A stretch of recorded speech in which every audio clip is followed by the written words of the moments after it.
தூக்கம் வர மாட்டேங்குதே.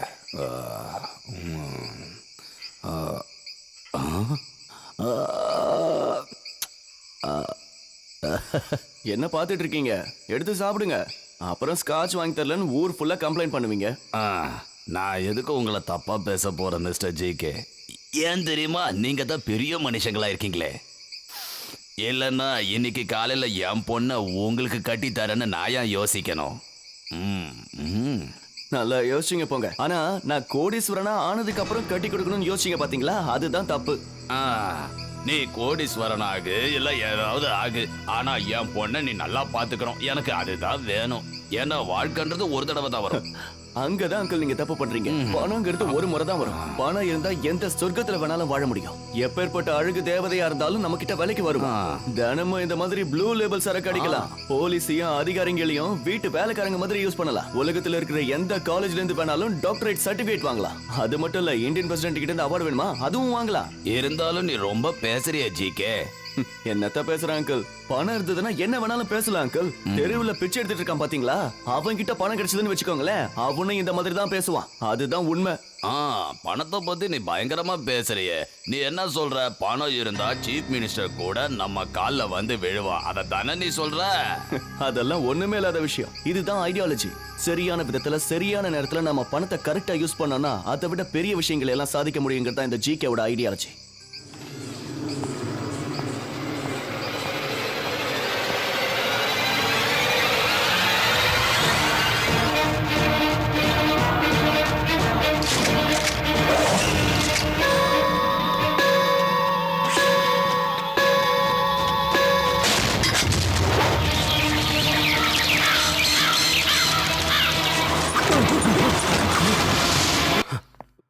ஜிகே ஜிகே எங்கடா ஓடுற? நில்றா. நீ கேள்விக்கு பதில் சொல்லிட்டு எங்க வேணாலும் போ. ஷர்ட்ல இருந்து கையடி யாராவது பார்த்தாங்கன்னா கேவலமா இருக்கும். ஓ, நீ வெக்கம் மானத்தை பத்தி பேசுறியா? உனக்கு அப்படின்னா என்னன்னு கூட தெரியாது. சொந்த லவரைய பணத்துக்கு ஆசைப்பட்டு வேற ஒருத்தனுக்கு கூட்டி கொடுத்தவன் நீ. ஏய், ஓவரா பேசுற. நான் அந்த மாதிரி யோசிக்கவே இல்ல. 2 ரவுண்ட் அடிச்சதுனால கொஞ்சம் போதையாகி கதவை சாத்திட்டு போயிட்ட. அது மட்டும் இல்ல, நீ கலங்கப்பட மாட்டேன்னு எனக்கு தெரியும். அதோட உள்ள இருக்கிறது என்னோட பெஸ்ட் ஃப்ரெண்ட் ஹரி. அதனால உனக்கு விஷயம் புரியல. நம்ம எதுக்கு இவ்வளவு கஷ்டப்படுறோம்? பணம் சம்பாதிக்க தானே. இந்த பணம் எதுக்கு சம்பாதிக்கிறோம்? நமக்கு தானே. அடுத்த வருஷம் கோர்ட்ல உங்க அப்பா 5 லட்சம் ரூபாய் பணம் கட்டணுமே, அதுக்கு பணம் தேவையில்லையா? அத பத்தி நீ கவலைப்படாத. ஆனா இன்னொரு தடவை இந்த மாதிரி நீ என்கிட்ட நடந்துக்கிட்ட அதுக்கப்புறம் இத பார், வாழ்க்கையில சில நேரங்கள்ல சில விஷயங்களை விட்டு போகணும். அப்பதான் வாழ்க்கையில முன்னேற முடியும். இதுதான் ஜிகேவோட ஸ்டைல். உன்னோட இந்த கேவலமான ஐடியாலஜில என்கிட்ட வேண்டாம். வேண்டான்னு சொல்லிட்டு தப்பிக்க முடியாது. இங்க பார், நானும் நீயும் கோடீஸ்வரன் வாழ்க்கையை வாழணும். அந்த கனவை நம்ம கல்யாணத்துக்கு முன்னாடி நான் நிறைவேற்றணும். அதுதான் என்னோட லட்சியம். நீ என்ன பண்றனா, அந்த ஹரி கிட்ட இருந்து சைன் மட்டும் வாங்கணும். முடியாது. ஹரிய பாக்குறதுக்கு எனக்கு ஒரு மாதிரி இருக்கு. நீ எதுக்கு ஃபீல் பண்ற? அவன் இப்ப அந்த இந்துவோட போட்டோ வச்சுக்கிட்டு ஜாலியா இருப்பான், நல்ல மூட்ல இருப்பான். இதுதான் சரியான டைம். உன்ன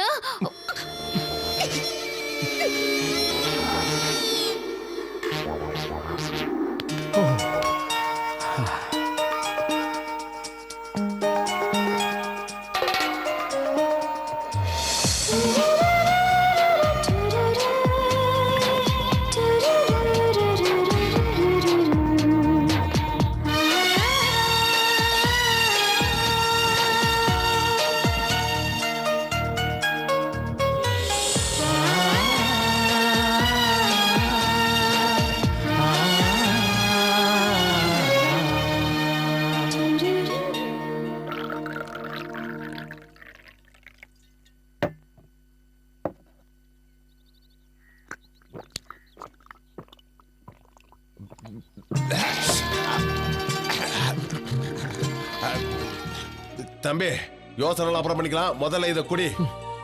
குடுறா. எனக்கு வேண்டாம். எடுத்து ஒரு ரவுண்ட் அடி சகா. ரஷ்யாவுல பயங்கர குளிர் இருந்தப்போ லெனினும் ஸ்டாலினும் இவங்க கூட 2 ரவுண்ட் அடிச்சுதான் சரித்திரம் இருக்கே. இப்போ நம்ம மனசுல இருக்கிற குழப்பம் போகணுங்கிறதுக்காக நாம 2 ரவுண்ட் அடிப்போம். அதனால ஒண்ணும் ஆயிடாது. காலத்துல மாற்றம் வர மாதிரி கம்யூனிசத்திலையும் மாற்றம் வரணும். எடுத்து அடி. அடிடா.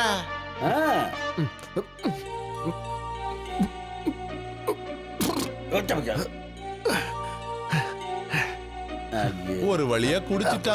அவளை நினைச்சு வருத்தத்தில் இருக்கான் போட்டுருக்கு. அவ போனா போட்டும் சகா.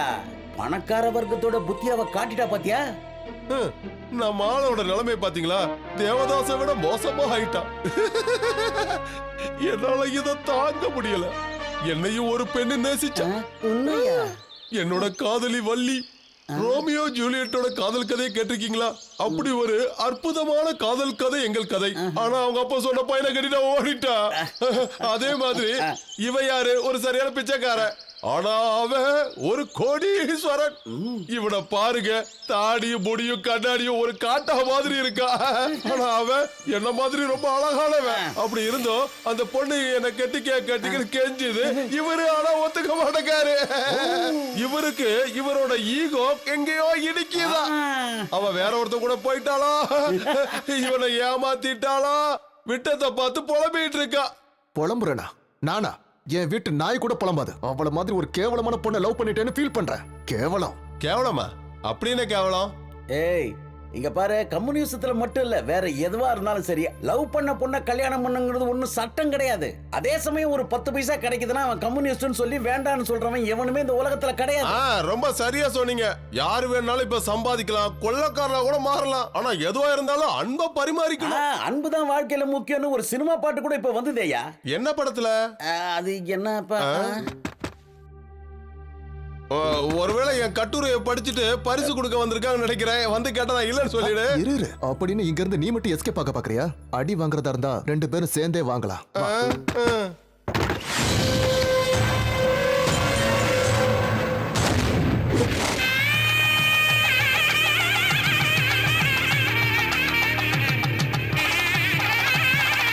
வரமாட்டான். அவன் நிச்சயமா வரமாட்டான். விஷயத்த சொல்லி 2 நாள் ஆச்சு. ஆனா என்ன ரெஸ்பான்ஸ் வந்திருக்கு? ஏதாவது ஃபோன் பண்ணானா? அவனுக்கு என்ன காண்டாக்ட் பண்ண முடியாம போயிருந்தா. நான் உன்னை வெறுப்பேத்துறேன்னு நினைக்காத. தயவு செஞ்சு அவனை மறந்துரு. என்னால அவ்வளவுதான் சொல்ல முடியும். தேவையில்லாம நீ கவலைப்பட்டுட்டு இருக்க. ஆஹா, இன்னும் அலங்காரம் தான் பண்ணிட்டு இருக்கீங்களா? முகூர்த்தத்துக்கு டைம் ஆச்சுல.